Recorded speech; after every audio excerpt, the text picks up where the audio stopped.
mehriban gülüşünle nergisler yaranıbdı. Mehriban bakışınla dalgalar yaranıbdı.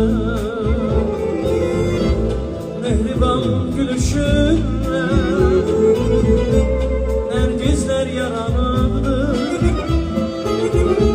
Mehriban bakışınla dalgalar yaranıbdı. Yüreğimi yatsam da öz sevgimi atmara.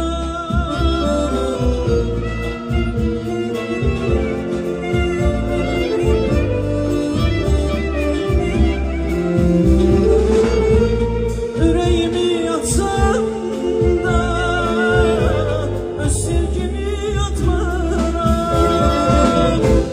Sana olan eşkimi sana da alçaltmaram. Sana olan eşkimi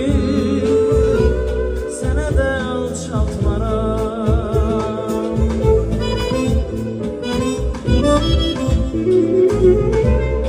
Müasir Azərbaycan səhnəsinin iki gözəl siması, iki gözəl dəyərlisi Cahangir Əliyev, Gülnar Zeynalova.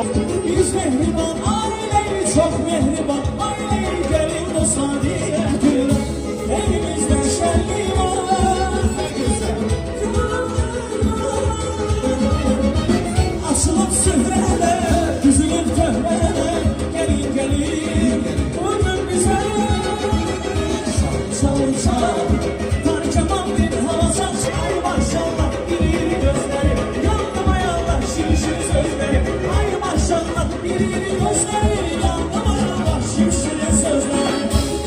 Sarkımın saçar neşeli